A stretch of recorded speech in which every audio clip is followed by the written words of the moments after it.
মানে আপনি যে ফিরে আসার কথা বলছেন, সেই ফিরে আসাটা কেমন করে হবে? যে ভারত সর্বদলীয় ভাবে তারা একমত হয়েছে যে শেখ হাসিনাকে যারা দুর্নীতি করেছে, যারা অর্থ পাচার করেছে, হ্যাঁ, যাদের কারণে আজকে এত অভিযোগ আওয়ামী লীগ সম্বন্ধে শোনা যায়, তারা পরিশুদ্ধ হয়ে যাবে, তারা বাদ পড়ে যাবেন। আওয়ামী লীগের সত্যিকার বঙ্গবন্ধুর আদর্শে যারা বিশ্বাস করেন, আওয়ামী লীগের নীতি, বাংলাদেশের মুক্তিযুদ্ধের যে মূল যে স্তম্ভগুলো সেগুলোতে যারা বিশ্বাস করেন, যারা সত্যিকার অর্থে নেত্রীকে নিয়ে নেত্রীর কথা মতো দেশটাকে গড়তে চান সততার সাথে, তারা টিকে যাবে, তারাই দেশে ফিরে আসবে, এইভাবে চিন্তা করতে চাই। সেই রকম আলামত কি দেখছেন? সময় লাগে, সেই রকম আলামত আমি দেখছি। আমি তো আশাবাদী মানুষ। হ্যাঁ, আমি দেখছি। হ্যাঁ, আমি তো আশাবাদী। আমাকে একটা দুটো एग्जांपल দেন, আমরাও আপনার মতো আশাবাদী হই। হ্যাঁ, এখন তো 15 বছর ধরে এই দলের ভিতরে যারা ধরেন ত্রুটি বিচ্যুতি অন্যায় অপরাধ করেছেন তাদের ব্যাপারে কেউ কিছু বলতে পারতো না। এখন আস্তে আস্তে তো মানুষ আলাপ করছে, প্রতিবাদ করছে, তো বলছে তো যে এই লোকটা এই ক্ষতি করেছে, একে আমরা চাই না, আমরা অমুককে চাই, এই ধরনের মানুষ চাই।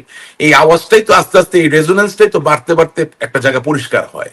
তো সেটার জন্য একটু সময় লাগে। মানে আপনি তো গতিতত্ত্ব পড়েছেন, কি বলে, আইজাক নিউটনের, মানে স্থিতি জড়তা গতি জড়তা, মানে একটা রেলগাড়ি চালু হতে যেমন সময় লাগে, হ্যাঁ, এবং ঠিক রেলগাড়ির ব্রেক টানলে ওটা থামতেও তো একটা সময় লাগে। সুতরাং ইটস এ বিগ থিং।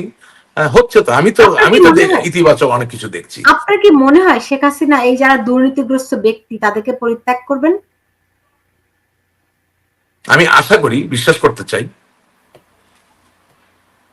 আমি আশা করি, বিশ্বাস করতে চাই। এটা তো বিশ্বাসের ব্যাপার না, এটা হচ্ছে গিয়ে আপনার এটা বিশ্বাসের ব্যাপার। হ্যাঁ, নেতৃত্বের জায়গাটা তো বিশ্বাসের ব্যাপার। তো ধরেন 1 বছর হয়ে গেছে, রাইট? 1 বছর হয়ে গেছে যে এই 1 জুলাই থেকে আর 1 জুলাই আসলো। তো আপনার কি মনে হয় যে যারা দুর্নীতিগ্রস্ত তাদের প্রভাব কিছুটা হলেও কমেছে দলের উপরে? তারা হয়তো এই মুহূর্তে নাই, কিন্তু তাদের হাত আমরা জানি অনেক দূর লম্বা, সেই হাত তারা গুটিয়ে নিয়েছে বলে আপনার মনে হয়? আমি খুবই দামি কথা বলেছেন। 1 বছরের জায়গায় 1 মাসে পরিবর্তন পরিলক্ষিত হলে ভালো হতো, কিন্তু বুঝলাম না, আওয়ামী লীগ তো একটা বড় দল, হঠাৎ করে এমন একটা ধাক্কা কেউ তো আশা করে নাই। এটা সামলে উঠতেও তো 1 বছর কেন? তারা কি ভেবেছিল, দাঁড়ান, আপনারা কি ভেবেছিলেন যে আপনারা আজীবন চিরস্থায়ী ক্ষমতায় থাকবেন? না না না, এটা আজীবন ক্ষমতা থাকার ব্যাপার তো না। আমি তো কখনো সেটা ভাবি নাই, সেটা ব্যাপার না। আমি বলতে চাচ্ছি যে ক্ষমতা খুব বিপজ্জনক একটা জিনিস। ক্ষমতা মাঝে মাঝে চোখের সামনে একটা পর্দা তৈরি করে ফেলে। হ্যাঁ, তো এখন এটা ধাতস্থ হতেও সময় লাগে। আপনি যে প্রশ্নগুলো করছেন ওগুলো হচ্ছে আদর্শিক প্রশ্ন, যে আপনি সারা জীবন ক্ষমতায় থাকবেন, ঠিক আছে, আজকে নাই কালকের থেকে আপনি উঠে দৌড়ানো শুটেন না, এরকম না। এটা তো মানুষের মেনে নিতেও একটু কষ্ট হয়। যেমন 2024 সালে 7 জানুয়ারি নির্বাচন করেছেন, আপনি মনে মনে ভাবছেন আপনি আরো 5 বছর থাকবেন। এখন বিধিবাম 5 বছরের আগে 6 মাসের মাথায় পড়ে গেলেন, এটা তো আর কেউ চিন্তা করেনি। হ্যাঁ, তো এটা সামলে উঠতে 1 বছর লাগতে পারে। আর তার থেকে বড় কথা কি জানেন, যেই লোকটা 1000 কোটি টাকা অন্যায় করে দুর্নীতি করে আওয়ামী লীগকে ব্যবহার করে ইনকাম করেছে, আয় করেছে, সে খুব সহজে আওয়ামী লীগকে ছেড়ে দিবে এটা মনে করারও কোনো কারণ নাই। এটার জন্য সময় দরকার আছে। এবং আপনি যে বললেন সমালোচিত, যেমন আমি একদম ওপেনলি, আমার জায়গা খুব সহজ, আওয়ামী লীগ, বঙ্গবন্ধু, শেখ হাসিনা, এর বাইরে আমি অন্য কারোর সাথে কোনো কম্প্রোমাইজের কোনো বিষয়ই নাই। হ্যাঁ, তো কিছু নেতা আবার নতুন করে দেখা যাচ্ছে গর্ত থেকে বেরিয়ে আসছে, বাথরুমে লুকিয়েছিল, হ্যাঁ, কমোডের পাশে লুকিয়েছিল, তারপরে এসে আবার নেতৃত্ব দেওয়ার চেষ্টা চালা যাচ্ছে। আমি পরিষ্কার বলেছি যে এই লোকরা কোনোদিন আমাদেরকে মানুষে ফেরাতে পারবে না। তা আমার মতো অনেকেই তো বলছে। এখন বলতে বলতে ভালো কিছু আশা করতে পারেন। এটা তো ট্রায়াল এন্ড এরর, আপনাকে তো ধৈর্য ধরতে হবে। রাজনীতির ধৈর্যের কোনো বিকল্প আছে বলে আমার মনে হয় না। এখন 1 বছরের জায়গায় 1 মাস হলে ভালো, কিন্তু সেটা তো সবসময় হয় না। আলটিমেটলি তো প্রাণ যাচ্ছে আপনার একেবারে তৃণমূল কর্মীদের, যারা ওই দুর্নীতির ধারেও ছিল না, কাছেও ছিল না, সাথেও ছিল না, পাশেও ছিল না। প্রচন্ড রকম কষ্ট পাচ্ছে 100 ভাগ। শুধু তাই না, তৃণমূলটাও তো আমরা নষ্ট করে দিয়েছি। আমি তো বারবার বলি, আপনার সাথে আমি এই প্রথম প্রোগ্রাম করছি, আপনি হয়তো আমার কথাগুলো আগেও ওইভাবে শোনেন নেই, বিকজ আমার কথা সবাই শুনবে তা না। মানে আমরা তো তৃণমূলে যখন এই নৌকা মার্কাটা ঢুকালাম এই স্থানীয় সরকার নির্বাচনে, এটার মধ্যে দিয়ে আমাদের তৃণমূলের যারা কর্মী নেতা তাদের বুকেও তো আমরা বিরাট বড় ভাবে ছুরিকাঘাত করেছি। অফকোর্স এখন এই তাদেরকে আপনারা ক্ষতগুলো তো 15 শিখিয়েছেন, বছরে প্রশ্নই তো তাদেরকে হয় নাই। আপনারা শিখিয়েছেন কিভাবে নৌকার বাইরে অন্য মার্কায় গিয়ে ভোট দিতে হয়। হ্যাঁ হ্যাঁ, আমরা শিখিয়েছি। শুধু তাই না, আমরা এটাও শিখিয়েছি যে নৌকা মার্কা পেতে গেলে টাকা দেওয়া লাগে। একটা চেয়ারম্যান ক্যান্ডিডেট কেন নৌকা পাওয়ার জন্য টাকা দিবে? এটা আশ্চর্য ঘটনা।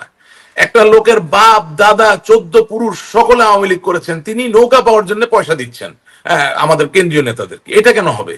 এটা তো হয়েছে, এটা দুঃখজনক, এটা হয়েছে। হ্যাঁ, এগুলো প্রশমিত হতে সময় লাগে। হ্যাঁ, শুধু তাই না, এখানে আরো ব্যাপার আছে। আপনাকে আরো জটিল জায়গাটা বলি। ধরেন আমি ছাত্রলীগে নাম লিখিয়েছি যখন আমার বাবা বিরোধী আওয়ামী লীগ করেন। আমার আব্বা সরকারি আওয়ামী লীগ কোনোদিন করেন নাই জীবনের শুরু থেকে। উনি বিরোধী আওয়ামী লীগের কোষাধ্যক্ষ। আমি তখন ছাত্রলীগে 14 বছর বয়সে ছাত্রলীগের নাম লিখিয়েছি এরশাদ বিরোধী আন্দোলনের সময়। ঠিক আছে, তো আমরা তো কেউ জানতাম না যে আওয়ামী লীগ কোনোদিন ক্ষমতায় যাবে।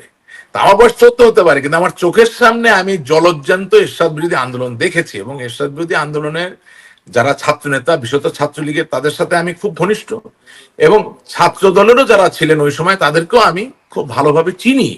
তারা কিভাবে আন্দোলন করেছিলেন এটা আমাদের চোখে দেখা। এখন সমস্যা হচ্ছে কি, 15 বছর আপনি একটা গোলাপাস্তীর্ণ একটা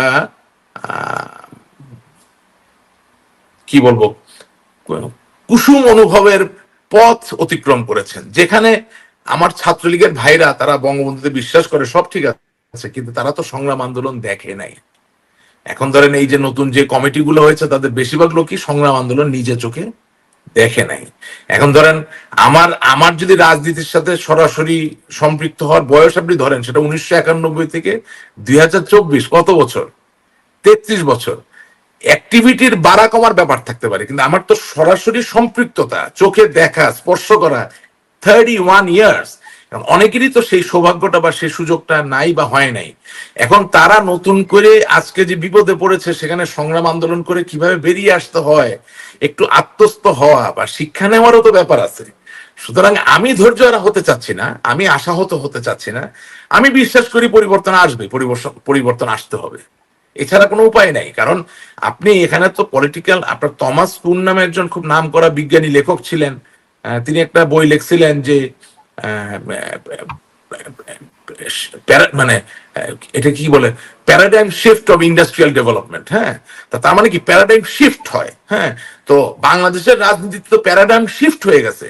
বাংলাদেশের রাজনীতিতে অনূর্ধ্ব 30 বছর বয়সের ছেলেরা মন্ত্রী মর্যাদার র্যাঙ্কে বসে, উপদেষ্টা র্যাঙ্কে বসে পতাকা উড়িয়ে ঘুরে ফিরে বেড়াচ্ছে। There is a big paradigm shift.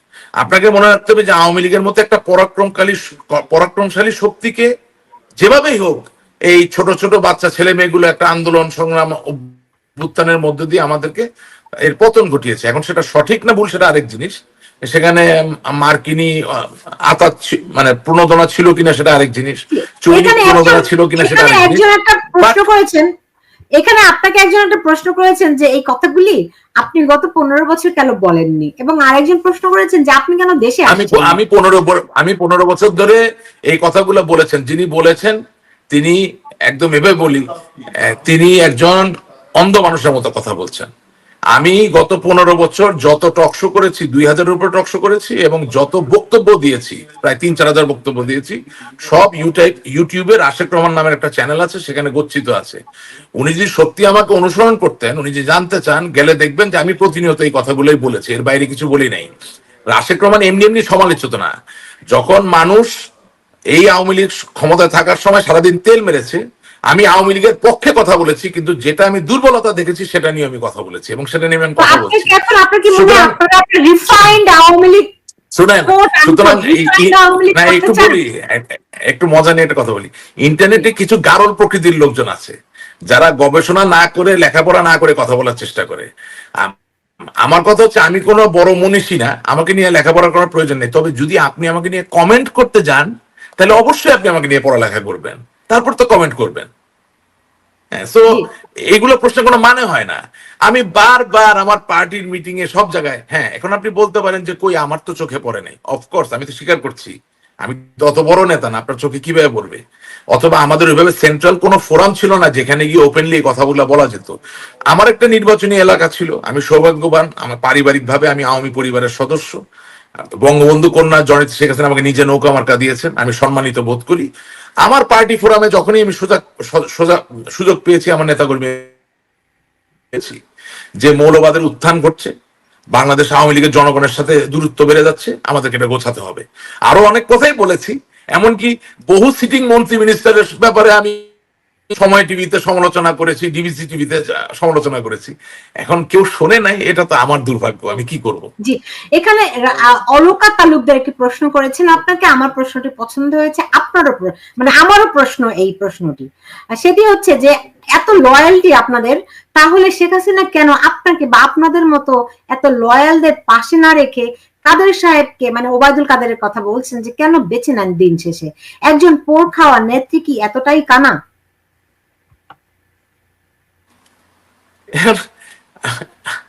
আপনি আমাকে সেনা প্রধানের প্রশ্ন জিজ্ঞেস করলেন, সেনা প্রধানকে উনি সেনা প্রধান কেন বানাইছে উনি বলতে পারবে, এটা উত্তর আমি দিতে পারি না। এখন ধরেন এভাবে একটু, আমি একটু সামনে থেকে পিছন দিকে যাই, হ্যাঁ, তাহলে আপার উত্তরটা সুন্দরভাবে দেওয়া যাবে। মানে আপনার আপনার যে প্রশ্নটা, এই যে অলকা তালুকদার আপা যেটা করলেন, সেটা উত্তরটা দেই। আপনি দেখেন 111-এর সময় দলটাকে কে ধরে রেখেছিলেন?